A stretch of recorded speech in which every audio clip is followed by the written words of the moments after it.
Bon, pour commencer, bonjour à toutes et à tous. Ravi de vous voir ici et non pas dans les endroits où on s'est vu précédemment, puisque témoigne au moins pour vous d'une certaine évolution. Euh, Aujourd'hui, cela dit, on va revenir en arrière et partir sur des bases que vous connaissez pour la plupart déjà, puisque le sujet de ce premier cours d'histologie dans ce système est histologie des secteurs d'échange. Donc en fait, on va revenir sur le fait ou sur la notion que dans l'appareil circulatoire, excusez-moi, que dans l'appareil circulatoire,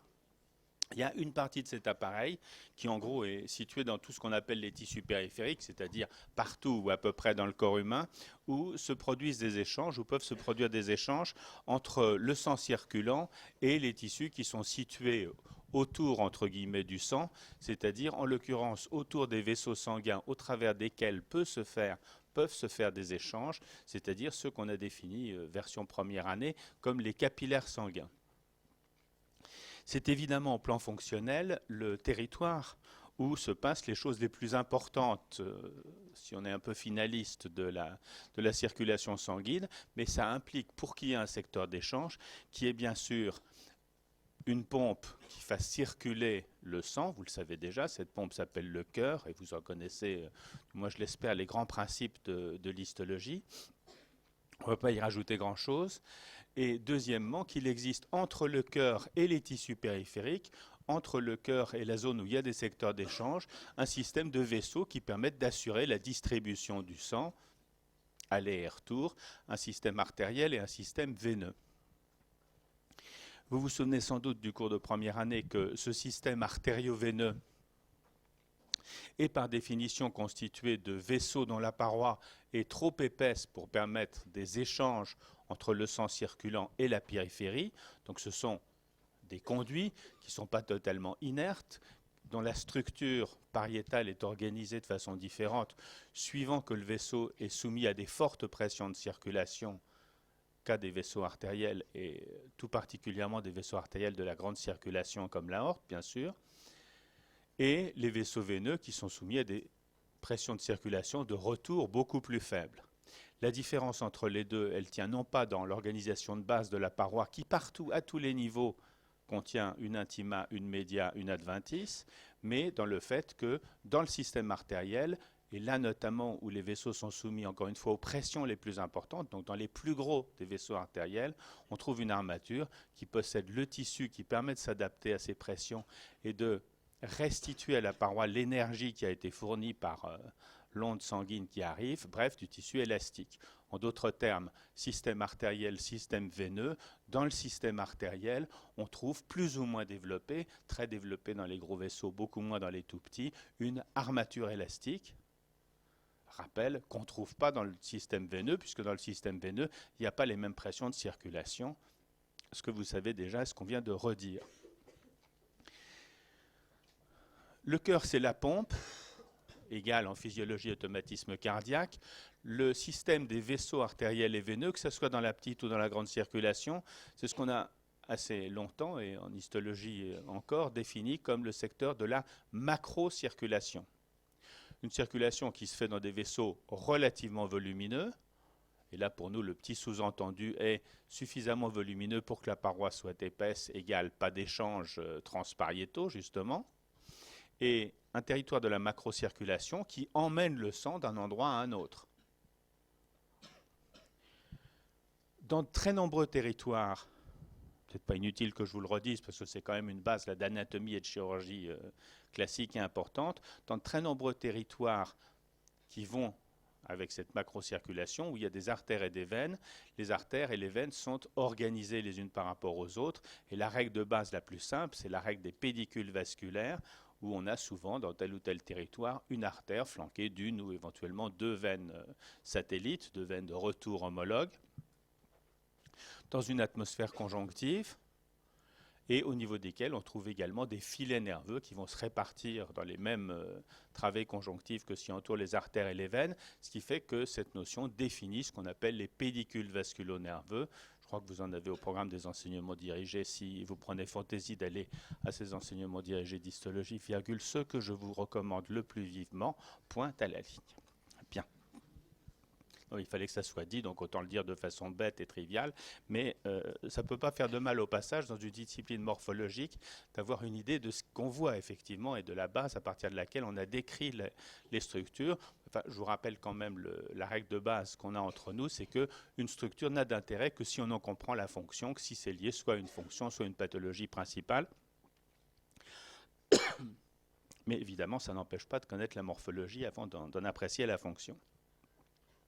Et puis, troisièmement, il y a le territoire qui est celui des secteurs d'échange, qui en principe est le sujet du cours d'aujourd'hui, et qui se définit par justement la possibilité qu'il y ait des échanges au niveau de ces vaisseaux, on l'a dit en commençant, qui s'appellent les capillaires sanguins. La définition du capillaire, elle est physiologique pour nous avant d'être morphologique. Elle est physiologique. Les capillaires sanguins sont les vaisseaux du système circulatoire sanguin au niveau duquel il y a des échanges entre le sang circulant et le tissu périphérique. Les physiologistes vous diront, ou vous ont peut-être déjà dit, je ne sais pas si vous avez eu déjà les cours sur les échanges au niveau des secteurs capillaires. Je regarde, non, pas de réponse, pas vraiment, bon, pas encore. Les physiologistes vous diront alors qu'il y a évidemment tout un ensemble, vous diront le moment venu, pardon, qu'il y a tout un ensemble de facteurs physiques, de facteurs hémodynamiques qui conditionnent ces échanges. Il y a bien sûr les pressions de circulation, la vraie pression, la pression osmotique, d'un côté et de l'autre de la paroi du capillaire. Il y a la vitesse de circulation, la façon dont se fait le flux circulatoire, on en dira un petit mot tout à l'heure. Et il y a aussi bien sûr la structure de la paroi. La structure de la paroi dont il existe un type principal,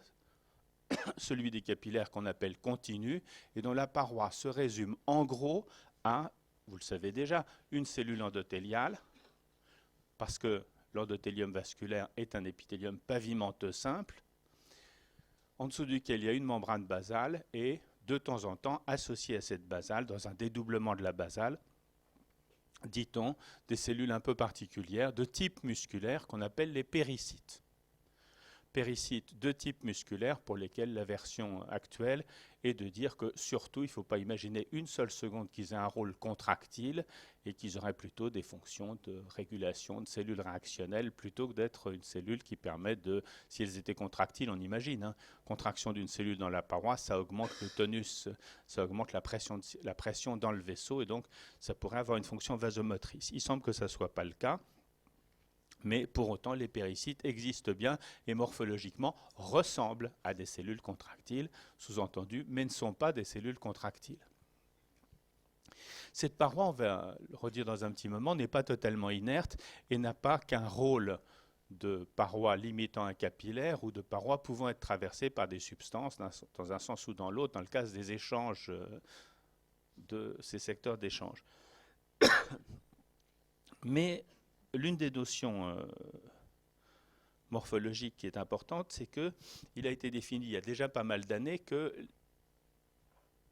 les capillaires sont la zone d'échange, que le sang artériel est amené au niveau des capillaires par un réseau artériel dans le cadre de la macrocirculation qui revient par un système veineux. Mais pendant très très longtemps, il y a eu un véritable dogme en médecine qui était de dire qu'il y a une continuité directe entre les vaisseaux artériels, les capillaires et les veines. Et on sait depuis pas mal d'années que ça n'est pas le cas et qu'il y a dans les tissus périphériques des systèmes avec des variantes qui permettent d'organiser et surtout de réguler la façon dont se font les échanges. Ces systèmes sont ce qu'on appelle, on l'a déjà évoqué ensemble en P1, donc je gage que ça ne va pas vous troubler énormément, sont ce qu'on appelle les unités microcirculatoires. Et c'est à partir de cette notion d'unité microcirculatoire qu'a été définie il y a déjà pas mal d'années, la notion de microcirculation. Cette microcirculation, on le doit à Fulton et on le doit à la description morphologique qu'entre les réseaux artériels et les réseaux veineux, il y a un réseau intermédiaire, un territoire,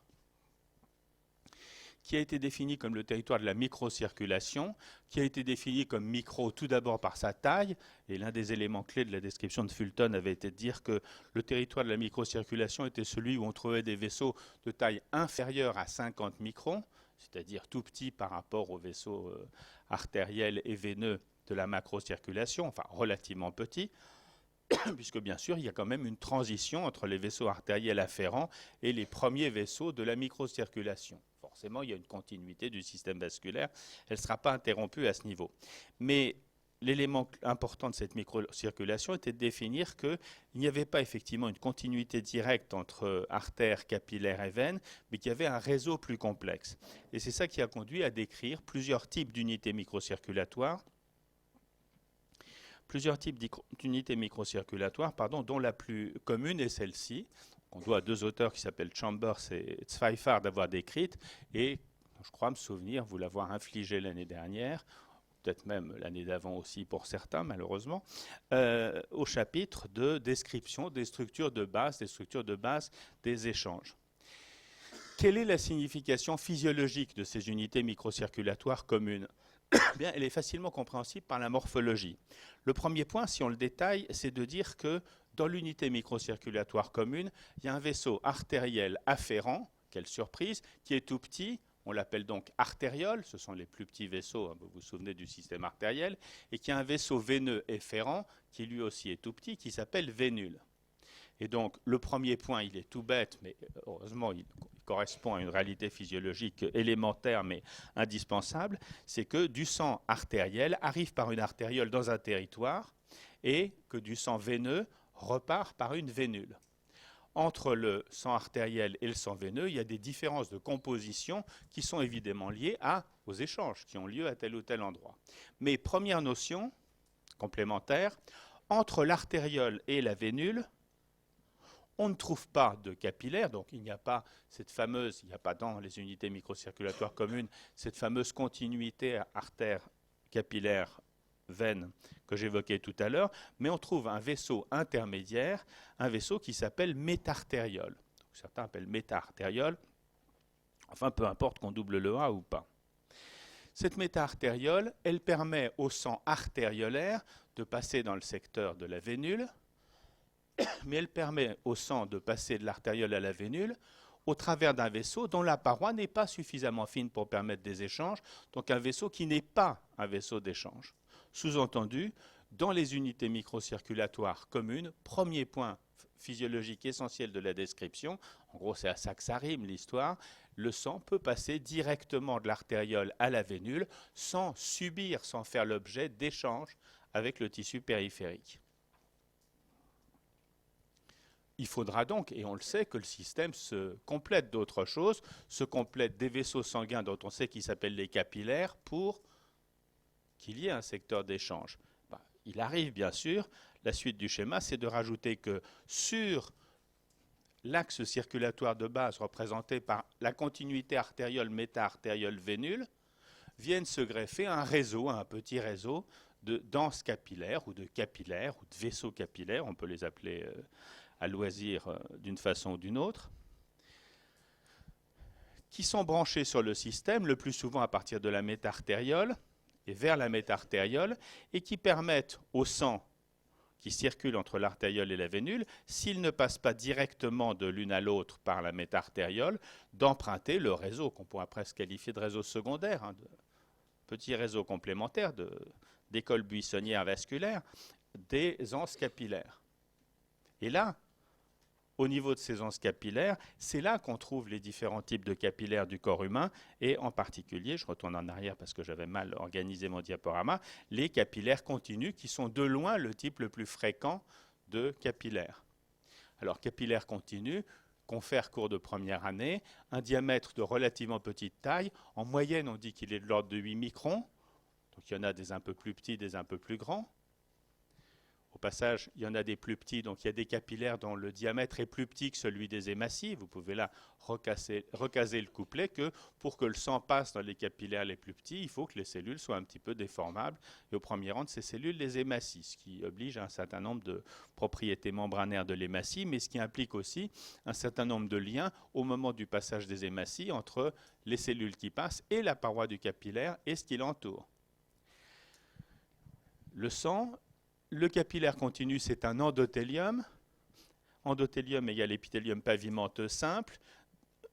Tellement pavimenteux et tellement simple que quand on regarde en microscopie optique, en tout cas, on voit pratiquement rien et seulement un petit noyau qui fait saillie de temps en temps. Mais en microscopie électronique et encore mieux sur les schémas, on voit bien que même dans les capillaires les plus petits, il y a